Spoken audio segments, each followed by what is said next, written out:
이창훈 한성대 행정학과 교수와 함께 자세하게 한번 살펴보도록 하겠습니다. 이창훈 교수님, 안녕하십니까? 네, 안녕하십니까. 네, 네. 이창훈입니다. 네. 이 새해 예산안에서 여야가 최종 합의한 공무원 증원 규모 내년에 9,475명입니다. 네. 이 9,475명은 국가직 공무원에 한정된 숫자죠? 네, 현재 그렇게 알고 있고요. 대법원과 선관위 공무원이라든지 경찰, 군대 부사관이 있지 않습니까? 네네. 네, 또 생활안전 분야 공무원들. 그래서 9,475명은 국가직 공무원으로 네. 알고 있습니다. 네. 그 외에도 지방직 공무원 15,000명 정도 채용 계획도 이건 확정된 거죠? 예, 그렇게 봐야 될 것 같습니다. 이제 네. 사회복지 공무원이라든지 소방, 생활안전 분야 이렇게 해서 15,000명은 확정된 것으로 알고 있습니다. 네. 네. 그러면은 이 9,475명 증원에 합의하면서 이 9,475명을 어느 부분에 몇 명씩 이렇게 선발한다. 이것도 확정을 했나요? 아니면 총 어떤 계략적으로만 인원만 합의한 건가요? 세부 내용은 그 행정안전부에서도 궁금해한다는 얘기가 있는 것으로 봐서는요. 네. 이것이 어떤 조직 진단과 직무 분석이라든지 이런 것을 통해서 그것을 기반으로 나왔다기보다는요. 네. 네, 철저히 정치적 그 타협안으로 나온 것으로 알고 있습니다. 이제 더불어민주당에서는 1,500명을 처음에 얘기했고요. 네. 자유한국당에서는 7천. 7,000명 정도였죠. 네. 그다음에 이제 국민의당은 뭐 그 중간에 한 9,000명 정도 네네. 얘기하다 보니까는 네. 10,000명은 안 되겠다. 그러다 네. 보니까 이제 9,500 얘기가 나왔고요. 네. 9,500을 반올림하면 10,000명 아니냐. 그래서 네. 이제 50명을 더 줄이자. 그래서 9,450이었어요. 그러다가 이제 네.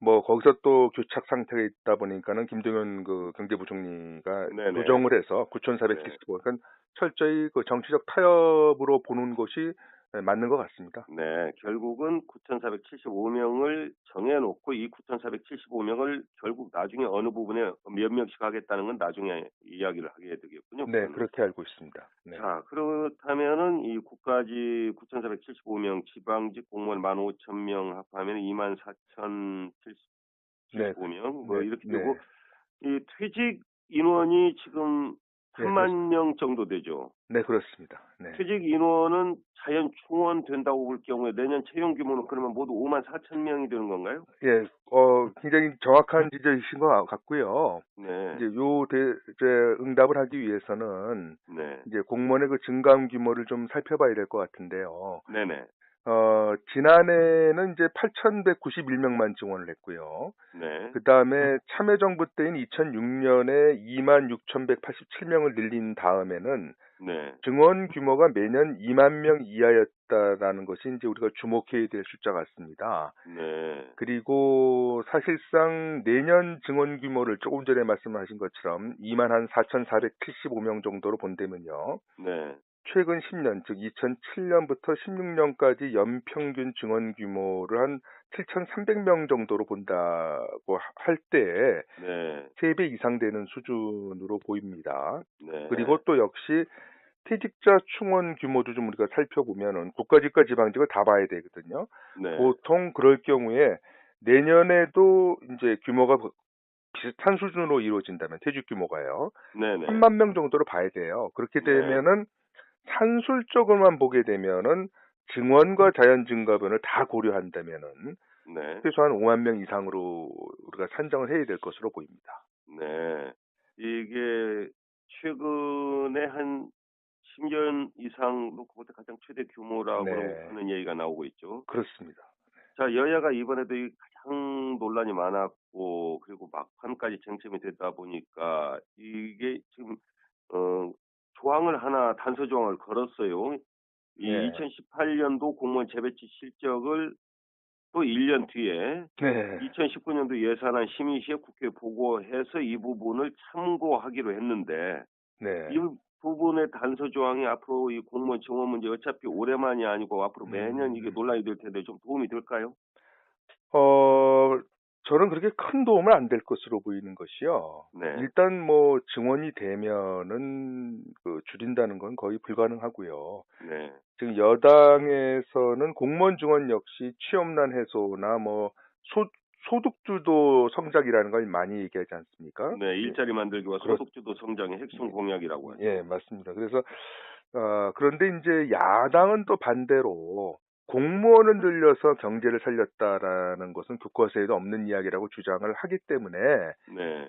사실은 조금 전에 말씀하셨던 것처럼 사회자께서 말씀하신 것처럼 예산안을 심의할 때 증언에 대한 성과가 있었는지를 네. 사실 그거를 측정한다는 게 굉장히 어렵습니다. 그렇기 때문에 어쨌든 증언을 할 때는 굉장히 고심을 해야 될 것으로 저는 생각하고 네. 있습니다. 네. 자, 그러면 방금 말씀해 주신 그 부분 여당과 야당에서 주장하는 내용을 한번 구체적으로 예, 하나씩 한번 좀 예, 들여다보고 가는 게 필요할 것 같습니다. 우리 예, 청취자분들의 이해를 돕기 예, 위해서도요. 예, 자, 문재인 정부가 이 대선 공약에서도 제시했고 최대 역점 사회 방금 말씀하신 일자리 만들기와 이 청년들, 이 네, 청년층의 그러한 소득 주도 성장을 또 네, 위해서도 예, 공공 일자리 81만 개와 공무원 17만 9천 명을 늘리겠다는 게 그 핵심 사업이거든요. 네.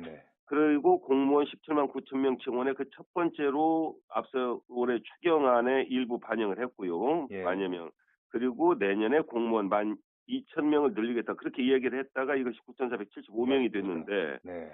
혹시 이게 뭐 한 2,500명 정도 줄어든 것이 어떤 정부 목표의 차질을 가져오지는 않겠습니까?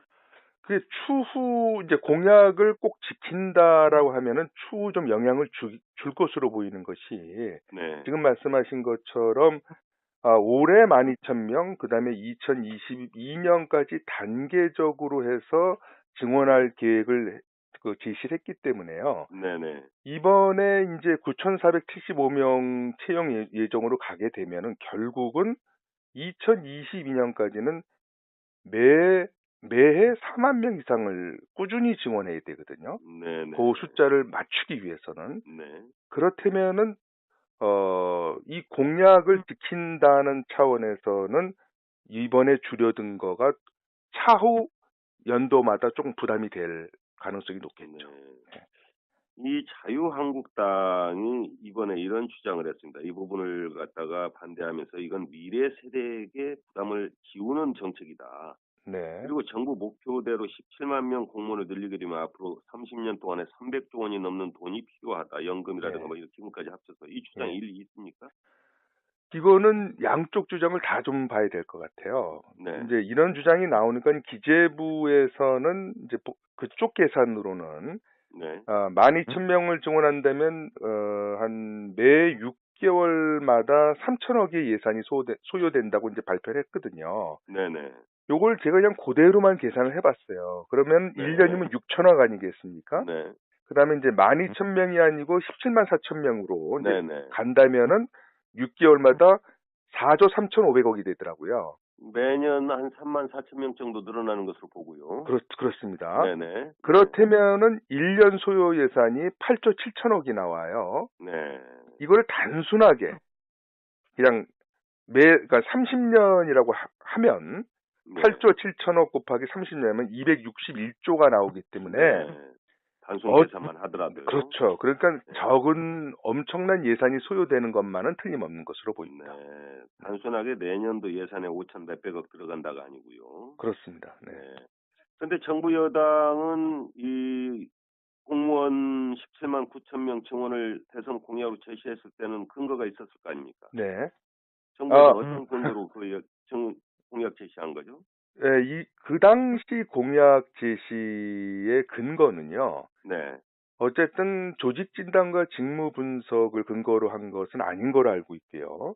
네. 근거가 이렇게 된 것으로 알고 있습니다. 뭐냐면 우리나라의 공공일자리 비율이 네. OECD 평균 21.3%의 3분의 1 정도다. 약 네. 7.6%이기 때문에 네네. 그 계산을 맞추면은 임기 내 공무원 증원 한 17만 8, 9천이 필요하고 네네. 공공일자리는 한 81만 개가 필요하다. 이런 네. 계산이 나온 것으로 알고 있습니다. 네. 네. 그렇다면은 이 대선 공약과 어떤 정치 철학이 부딪히고 있는 부분은 아닐까 싶어요. 다시 말해서 문재인 정부는 이 현재 상황이 어떤 경제가 대기업이 끌어가는 낙수 효과로는 한계를 아, 보이고 있기 때문에 이제는 분수 효과가 필요하다고 네, 주장하고 네, 그 분수 효과를 위해서 정부가 큰 역할을 해야 된다 이런 뜻 그렇습니다. 아니겠습니까? 그렇습니다. 그런 것을 대선 공약으로 제시해서 대선에서 이겼고 네. 지금 자유한국당이라든가 이 보수 야당 쪽은 사실상 경제에 정부가 너무 간섭을 해서는 안 된다는 작은 정부 역할을 이야기하고 있거든요. 네. 네. 그렇다면 선거와 책임 정치란 측면에서는 어떤 야당이 계속 이렇게 반대만 하는 부분도 조금 문제가 있지 않느냐 이런 부분도 지적이 나올 수도 있는 거 아닐까요? 예, 저는 맞다고 생각하고요. 다만 제가 생각할 때는 대선 공약이니까 무조건 지켜야 된다는 논리나 네, 반대로 야당이니까는 정부 여당안은 무조건 반대 다 문제가 있다고 생각하고요. 네, 지금 이 대목에서 더 필요한 것은 여야가 어느 쪽이 더 국민들이 바라봤을 때 합리적이고 과학적인 조직 진단 및 직무 분석을 근거로 했는가 이것을 놓고 국민들 앞에서 상호 경쟁하고 설득하는 것이 저는 더 합리적인 접근법이라고 생각합니다. 네. 그러니까 대선 공약이라 하더라도 필요하고 이 모자라는 부분은 채우고 늘리고 네. 그렇지 않은 부분은 줄이고 구조 조정해야 하는 어떻게 보면 상당히 원칙적 이야기지만 이 부분 지금 주장이신 거죠. 그렇게 봐야 되고요. 네. 기본적으로 우리가 이제 공무원 증원 숫자를 얘기할 때 고려하지 않는 것이 하나 있습니다. 무슨 말씀이냐면은 네네. 현재 있는 공무원분들이 아주 더 열심히 일하고 또 앞으로 점차 엄청나게 유능한 분들이 들어오지 않습니까? 네. 유능하고 열심으로 일하는 분들이 많아지면 인력은 그렇게 많이 필요한 거 아니거든요. 네. 그렇기 때문에 제 주장은 소방관이나 경찰 또 사회복지 공무원 틀림없이 많이 부족합니다. 네네. 다만 이 분야 즉 사회 안전이라든지 또 민생 생활 안전 이런 분야를 늘리는 경우에도 네. 다른 분야에서는 좀 과다 책정된 데가 있지 않은가를 함께 살펴볼 때 네네. 국민들 입장에서는 설득력이 더 높아지는 것이겠죠. 네.